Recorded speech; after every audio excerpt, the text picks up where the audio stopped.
Welcome to Transforming Your Life Through Storytelling. This week's message is one that we all need to hear, especially when life doesn't go as planned.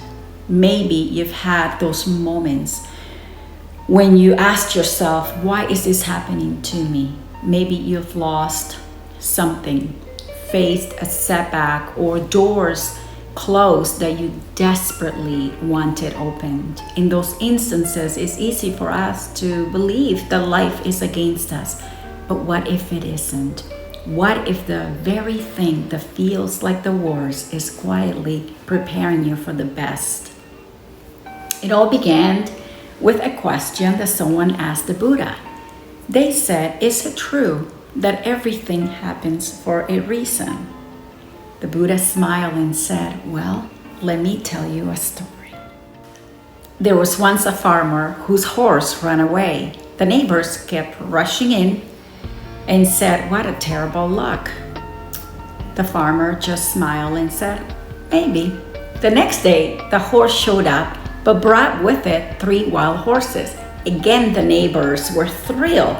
What a good luck you have.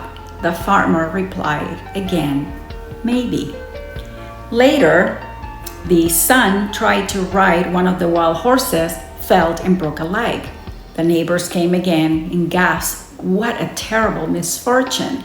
The farmer looked at them and said, maybe.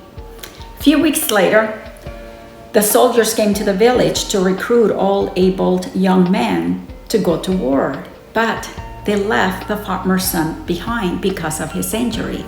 Again, the neighbors said, you are truly a lucky man. The farmer responded, maybe.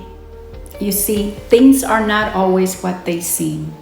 What feels painful today might be protecting you from something worse tomorrow. What feels like a failure may be guiding you towards something greater. And perhaps this story is a reminder that you need to hear now, that the ending that you didn't want may be the beginning you've been waiting for. That closed door might be life's way of steering you towards the right one. Life is like a river. Sometimes it's smooth, sometimes it's rough. But if we learn to move with it, rather than resisting, we will find peace. Everything in life happens through cause and effect. So as you move through your own challenges, I invite you to remember this story, that today's setbacks may be tomorrow's blessings in disguise. And if this message has touched your heart, don't forget to like, subscribe, and share it with someone that may need a little bit of encouragement right now. Together, we can keep spreading light, one story at a time. See you on the next episode.